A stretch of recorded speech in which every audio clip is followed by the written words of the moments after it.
morning students, how are you? Fine. Thanks dear children, welcome to our पेश online classes.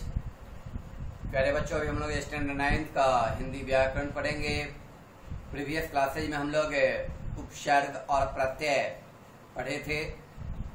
उपसर्ग और प्रत्यय का fair copy में भी डन कर लिए होंगे आप लोग। नेक्स्ट जो चैप्टर है समास। प्रीवियस क्लासेज में भी हम लोग शब्द रचना, समास, समस्त पद, पूर्व पद और उत्तर पद पढ़े थे। पुनः 9th में भी आपके बीच समास के बीच साथ हूं। प्यारे बच्चों, सामने किताब कॉपी निकाल लें आप सभी कि सबसे पहले समास रचना से क्या समझते हैं। समास रचना से क्या समझते हैं तो दो या दो से अधिक शब्दों के मेल से जब एक नया शब्द का निर्माण होता है, नया शब्द बनाया जाता है तो उस शब्द रचना विधि को समास रचना कहते हैं। जैसे घोड़े पर सवार, घुड़सवार।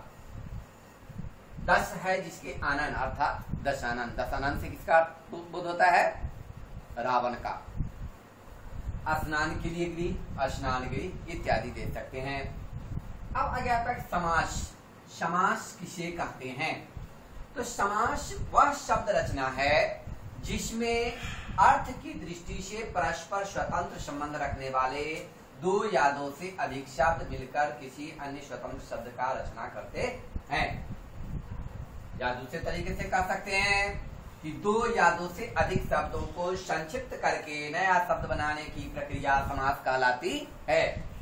दो या दो से अधिक शब्दों को संक्षिप्त करके नया शब्द बनाने की प्रक्रिया को क्या कहते हैं? समास कहते हैं। समास के बाद आता है आपके भी समस्त पद। समस्त पद से क्या समझते हैं?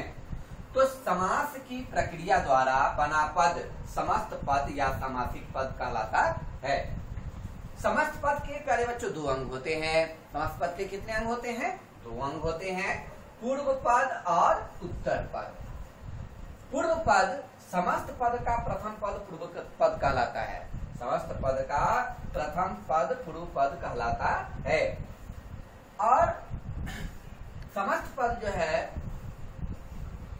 उत्तर पद, समस्त पद और दूसरा है उत्तर पद। समस्त पद का दूसरा पद उत्तर पद कहलाता है। जैसे मान ले कि समस्त पद में दिया है आजीवन, यानी जीवन भर, तो जीवन जो हो गया वह पूर्व पद है और भर जो हो गया उत्तर पद है। अनाथालय, अनाथ और आलय, तो अनाथ जो हो गया वह पूर्व पद है और आलय जो है वह क्या है? उत्तर पद है। नीलकंठ, नीला जो है जो कंठ अर्थात नीलकंठ, तो नील शब्द जो आ गया वह पूर्व पद है और कंठ उत्तर पद है। प्यारे बच्चों, सुंदर स्वर्ण अक्षरों में लिखते रहे आप लोग, इसे फेयर की कॉपी डन करते रहे।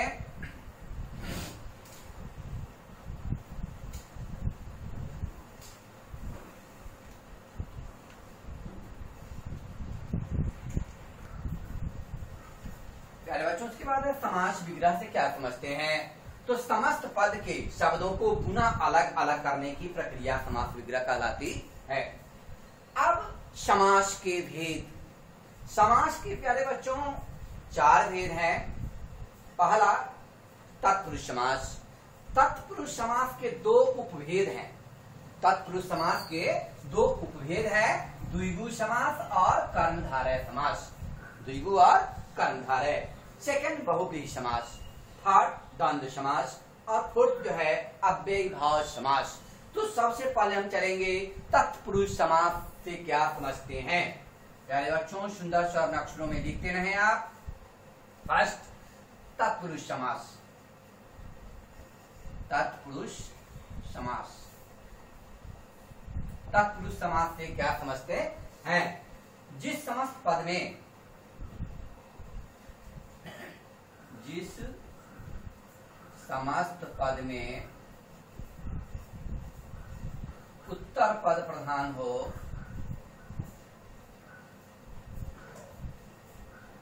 उत्तर पद प्रधान हो तथा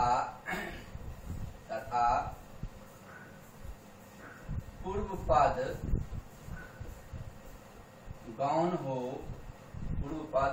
गौण हो और समस्त पद में परसर्ग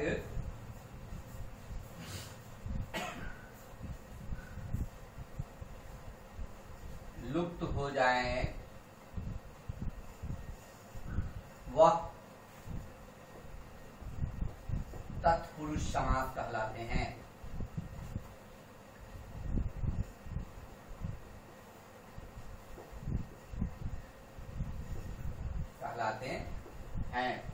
जैसे देंगे पाठशाला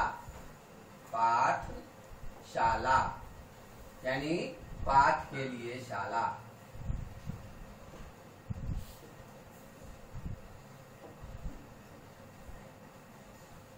दूसरा दे देंगे मकान मालिक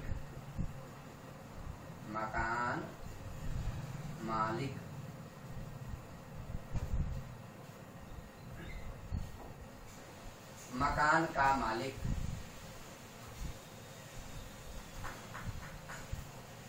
तीसरा दे देंगे देश निकाला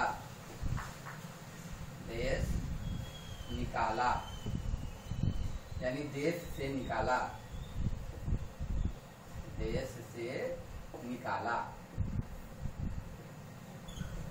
ठीक। अब जो तत्पुरुष समास के जो दो उपभेद बताए देंगे, तत्पुरुष समास के दो उपभेद हैं। पहला दे देंगे द्विगु समास और दूसरा दे देंगे द्वंद्व समास, कर्मधारय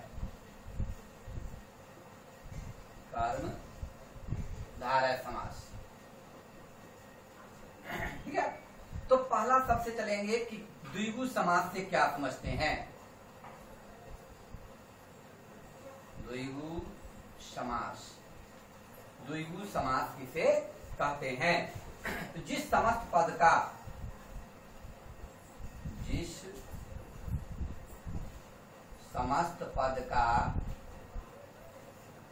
पूर्व पद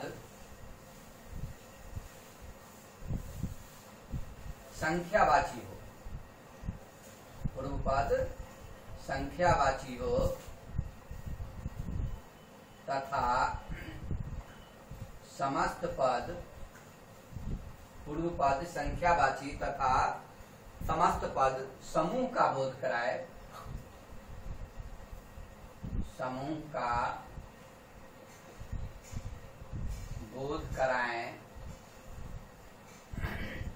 वह द्विगु समास कहलाता है।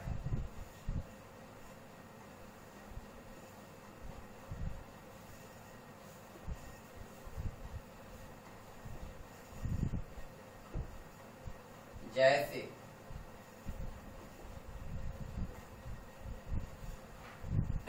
चौराहा शब्द का आप सुने होंगे, जहां चार राह मिलता है, चार राहों का समूह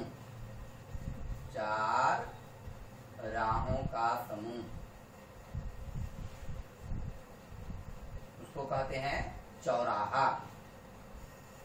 पंचवटी पांच वटों का समूह,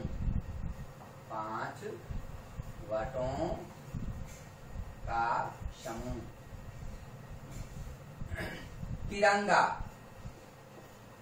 झंडा का अंत में आप लोग, तीन रंगों का समूह,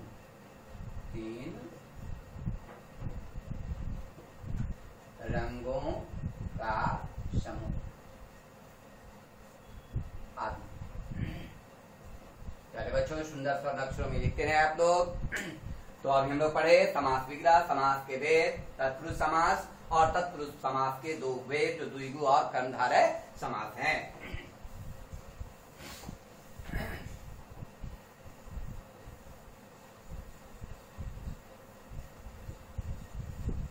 अच्छे तरीके से लिखें और इसे सुंदर से पढ़ें, समझें और याद करें। पेयर की कॉपी में भी डन करें प्यारे बच्चों। दूसरा है जो तत्पुरुष समास के ही जो भेद है, दूसरा दे देंगे कर्मधारय समास। कर्मधारय समास क्या कह देंगे? कर्मधारय समास। यानी जिस समस्त पद के दोनों, जिस समस्त पद के दोनों पदों में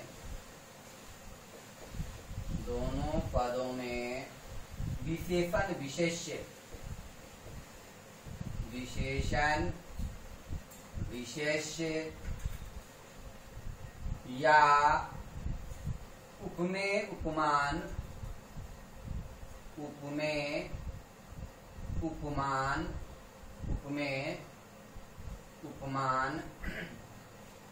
का संबंध हो, उपमेय उपमान का संबंध हो, कर्मधारय समास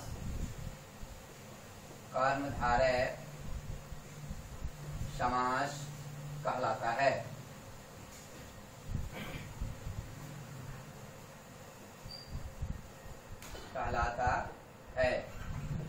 जैसे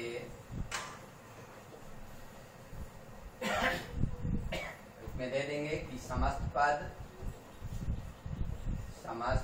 और समास विग्रह दोनों दे देंगे। इसका की क्या है? समास विग्रह। ठीक है। अब समस्त पद में जैसे देंगे महादेव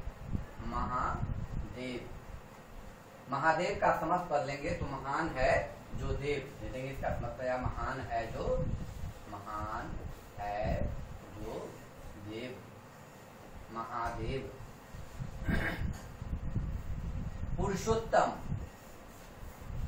पुरुषोत्तम यानी पुरुषों में जो उत्तम है उसको हम कहते हैं पुरुषोत्तम। पुरुषों में उत्तम जो है उसको हम कहते हैं पुरुषोत्तम। लंबोदर यानी लंबे उदर वाला,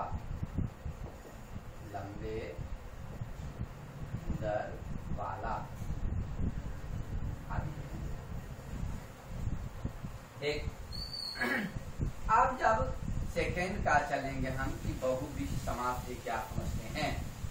बहुव्रीहि समास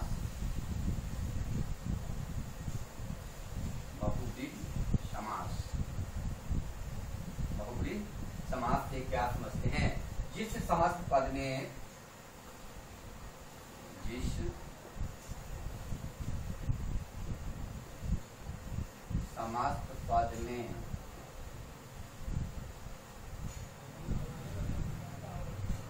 कोई भी पद प्रधान नहीं होता, कोई भी पद प्रधान नहीं होता,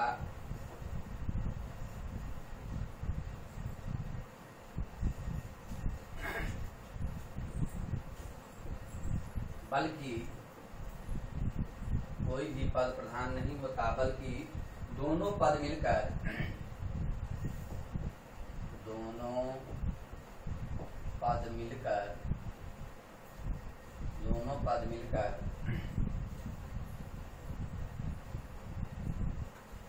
किसी तीसरे अर्थ को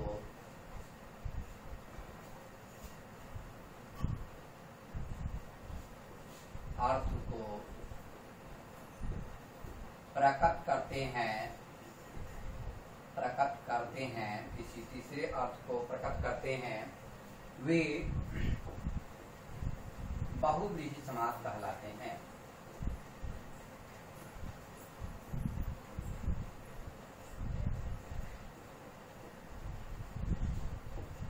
हैं वे क्या कहलाते हैं? बहुब्रीहि समास कहलाता है। जैसे जैसे जैसे दे देंगे प्यारे बच्चों पीतांबर, जैसे में दे देंगे पीतांबर। पीतांबर यानी पीले है अंबर जिसके, पीले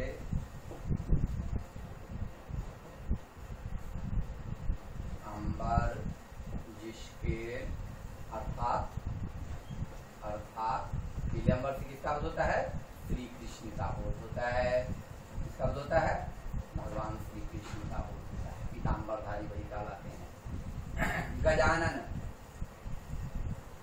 गजानन यानी गज है आनंद जिसका, गज है आनंद जिसका, अर्थात गणेश है ना। गज है आनंद जिसका अर्थात गणेश। चतुर्भुज, चार भुजाओं से घिरे हुए क्षेत्र को क्या कहते हैं? चतुर्भुज कहते हैं। चार हैं भुजाएं, चार हैं भुजाएं, चार हैं भुजाएं जिसकी अर्थात चार भुजाएं वालों की क्या कहते हैं? विष्णु भगवान का, विष्णु अर्थात विष्णु। त्रिलोचन,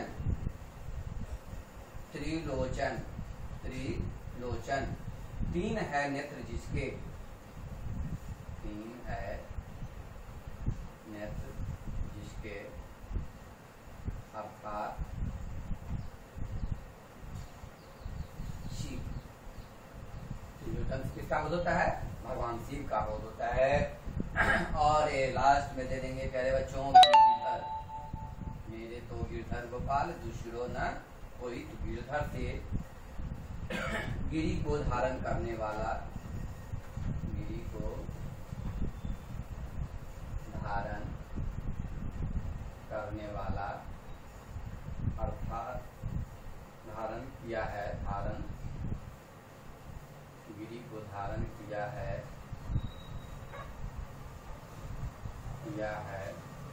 जिसने अर्थात कृष्ण। गिरिधर गिरी को धारण किया है, अर्थात किसने किया है? श्री कृष्ण ने किया है। इसे मैंने कहा मेरे तो गिरधर गोपाल दिष्टुरो न कोई, जाके सिर मोर मुकुट मेरो पति सोई। तो गिरधर से यहाँ भगवान श्री कृष्ण का ही बोध होता है। गिरी को धारण किया है अर्थात श्री कृष्ण ने किया है। पहले बच्चों हम लोग चलेंगे होमवर्क की ओर। HW की ओर देखते हैं प्यारे बच्चों आप लोग। HW सेक्शन की ओर चलेंगे। प्रश्न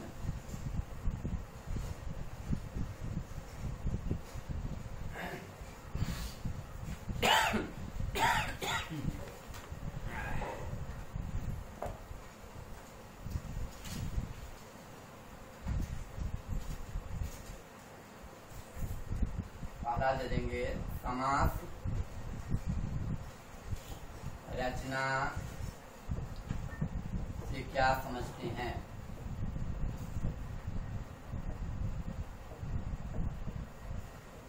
दूसरा दे देंगे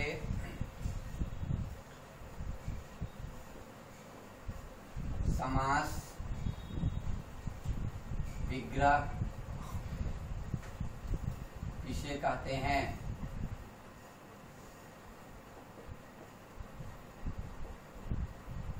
तीसरा दे देंगे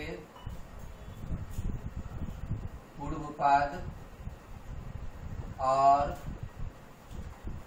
उत्तर पद को उदाहरण लिखें।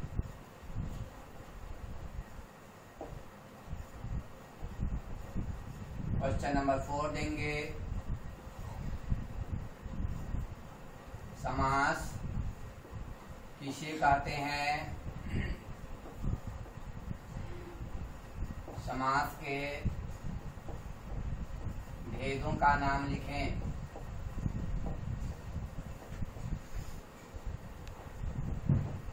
क्वेश्चन नंबर 5 दे देंगे।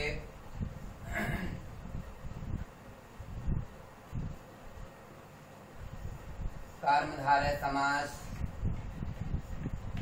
कर्मधारय समास और द्विगु समास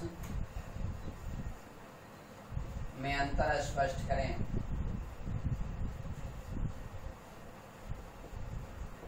ये 5 क्वेश्चन हुए आपका।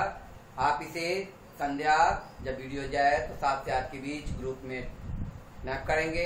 थैंक्स प्यारे बच्चों, बाय।